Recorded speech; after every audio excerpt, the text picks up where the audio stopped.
Bonjour à toutes et à tous. À l'agenda de votre syndicat CGT cette semaine, il y avait le CSE complémentaire qui s'est tenu mardi 7 novembre.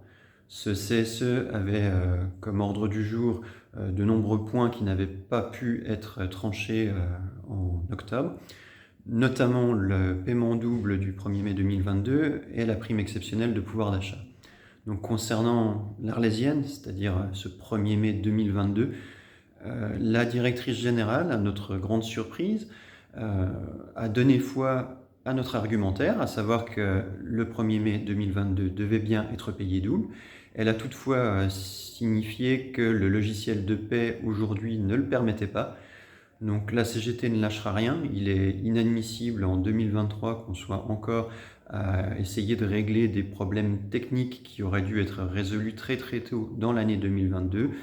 Donc là-dessus, comptez sur nous.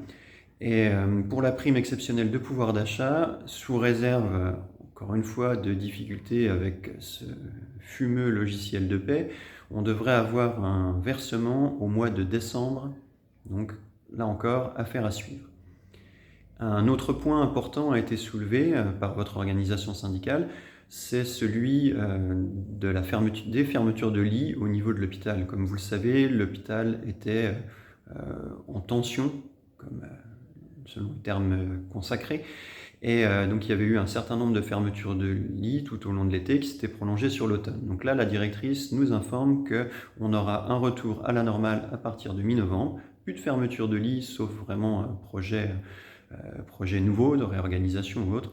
Donc là encore, la CGT, ce qu'elle attend, c'est pas simplement qu'il y ait des réouvertures de lits, c'est qu'il y ait surtout les personnels en face pour faire des prises en charge en qualité et en nombre. Donc là-dessus, vous pouvez compter sur nous.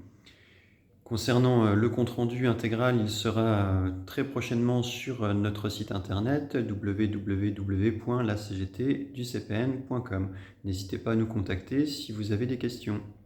Bonne semaine à toutes et à tous.